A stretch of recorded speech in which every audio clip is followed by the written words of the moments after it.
सोचो आपका पेट एक बिजी हाईवे है और कॉन्स्टिपेशन उस हाईवे पर ट्रैफिक जैम जो सब कुछ रोक देता है। Frustrating right? पर क्या सिर्फ टेम्परेरी सोल्यूशन देने से काम खत्म हो जाएगा? Of course no. अगर रूट कॉज नहीं देखेंगे तो हर रोज इस हाईवे पर ट्रैफिक जैम होगा एंड फ्रस्ट्रेशन तो होगी ही।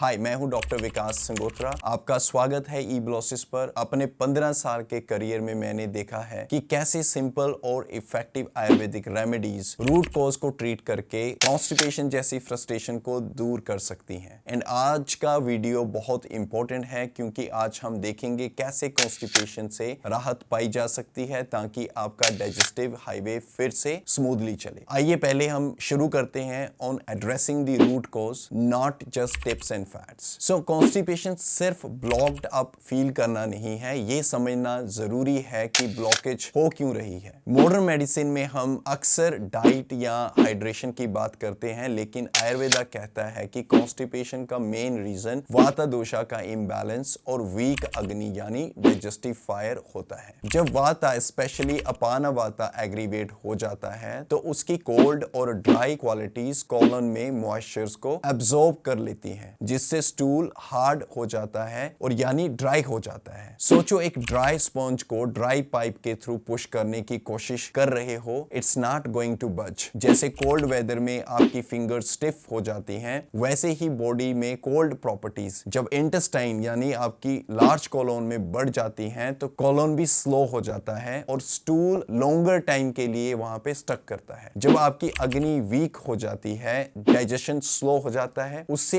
इनकम्प्लीट डाइजेशन और टॉक्सिन वेस्ट यानी आमा बिल्डअप होता है, जिससे कॉन्स्टिपेशन को और बढ़ावा मिलता है। सो सोल्यूशन क्या है इस चीज का? आयुर्वेदा में सोल्यूशन बेस्ड है सिद्धांत पे, जो कहता है सिमिलर इंक्रीजेस सिमिलर। मींस जो आपकी प्रॉब्लम की जड़ है, अगर आप वैसी चीजें खा रहे हो, आपका लाइफस्टाइल फूड वैसा है, तो वो प्रॉब्लम बढ़ेगी। अगर आप वैसी चीजें ले रहे हो जो उसके ऑपोजिट हैं, वो आपकी प्रॉब्लम को जड़ से ठीक करेगा। So solution based on treating the root cause of constipation. मैं एक आयुर्वेदिक डॉक्टर होने के नाते कई बार ऐसे पेशेंट्स को देख चुका हूं जो over the counter remedies try करते हैं क्विक रिलीफ के लिए, लेकिन ये चीज सिर्फ टेम्पररी कंफर्ट देती है। असली हीलिंग तब होती है जब हम रूट कॉज को ट्रीट करते हैं, इम्बैलेंस्ड वाता और अग्नि को बैलेंस में लाते हैं। कॉन्स्टिपेशन ट्रीट करना एक प्लांट को नर्चर करने जैसा है। अगर पत्ते हरे चाहिए तो पानी तो रूट्स में ही देना पड़ेगा, ना कि ऊपर से स्प्रे करना। तो चलिए ऐसे कुछ टिप्स की बात करते हैं जिनसे हमें कॉन्स्टिपेशन को जड़ से ठीक करने में हेल्प मिलती है, क्योंकि ये इसके रूट कॉज पे काम करते हैं, जो है आपकी अग्नि एंड आपके वाता दोषा, स्पेसिफिकली अपानवात। टिप नंबर 1 है ड्रिंक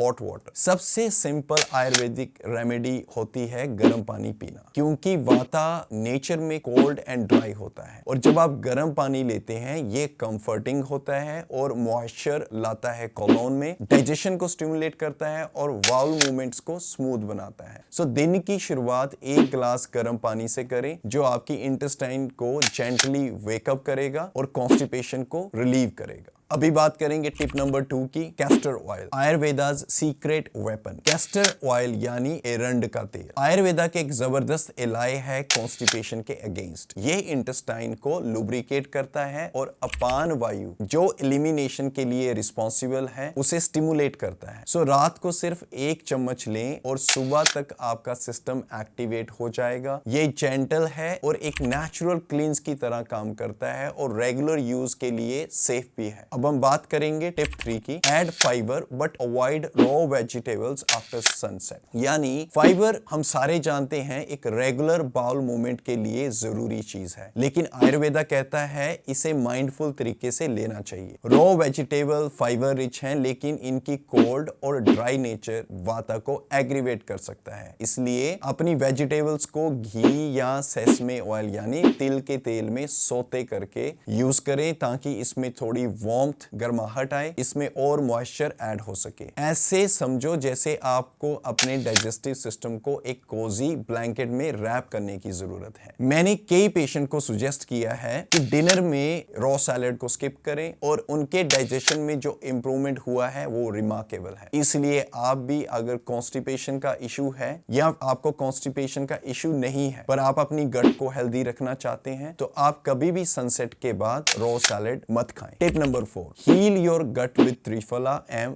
वार्मिंग स्पाइसेस। कॉन्स्टिपेशन को कोर से ट्रीट करने के लिए आपको अपनी डाइजेस्टिव फायर को रिकिंडल करना होगा। सो वार्मिंग स्पाइसेस जैसे अदरक, जीरा और कुक्ड फूड्स को खाना आपकी अग्नि को रिवाइव यानी किंडल करता है, यानी उत्तेजित करता है। त्रिफला जो एक आयुर्वेद में वेल नोन जड़ी बूटी है, ये 3 फ्रूट्स का मिश्रण है त्रिफला। ये टॉक्सिन्स को डिटॉक्सिफाई करता है और डाइजेशन को सपोर्ट करता है, जबकि घी और एलोवेरा जूस अगर आप अपनी लाइफ में यूज करते हैं ये गट की लाइनिंग को सूद करते हैं और कॉन्स्टिपेशन को जड़ से खत्म करते हैं। अब हम बात करेंगे tip number 5, psyllium husk, a gentle balancing fibre. Psyllium husk यानी इसबगोल सोलेबल फाइबर से रिच होता है जो पानी को एब्जॉर्ब करता है और एक जेल लाइक सब्सटेंस बना देता है जो स्टूल्स को सॉफन करता है। ये स्टूल को पास करना इजी बनाता है और वाता का बैलेंस करता है बाय हाइड्रेटिंग इंटेस्टाइन। इसका सबसे बड़ा फायदा ये इतना जेंटल है कि सबके लिए सेफ है और एक long term digestive health solution बन सकता है। अब बात करेंगे टिप नंबर 6 की, prunes and papaya, nature's natural laxatives. Ayurveda में प्रून्स यानी सूखा आलू बुखारा और पपाया कॉन्स्टिपेशन के लिए गो टू रेमेडीज हैं। प्रून्स मॉइस्ट और सोलूबल फाइबर से फिल्ड होते हैं जो इंटेस्टाइन्स को लुब्रिकेट करते हैं और दूसरी तरफ पपाया डाइजेस्टिव एंजाइम से पैक्ड होता है जो अग्नि को इनहेंस करता है और डाइजेशन को स्मूथ बनाता है, जिससे आपकी एलिमिनेशन यानी टॉक्सिसिटी को बाहर निकालने का प्रोसेस एफर्टलेस हो जाता है। कॉन्स्टिपेशन के साइकिल को तोड़ने के लिए क्विक फिक्सेस का सहारा हमेशा तो नहीं लिया जा सकता, तो जरूरी है असली रूट कॉजेस को समझना और ट्रीट करना ताकि आपका डाइजेस्टिव सिस्टम बैलेंस में आए। अगर आपको ये टिप्स वैल्यूएबल लगे तो वीडियो पे थम्स अप देना और चैनल को सब्सक्राइब करें for more Ayurvedic health solution. मुझे बताना कौन सी रेमेडी आपने ट्राई की और क्या आपको रिलीफ मिला। अपनी क्वेरीज भी कमेंट्स में शेयर करें। चलिए इस हीलिंग की जर्नी पर साथ चलते हैं, but one step at a time. Till that time, lots of love to all the beautiful souls out there. Namaste.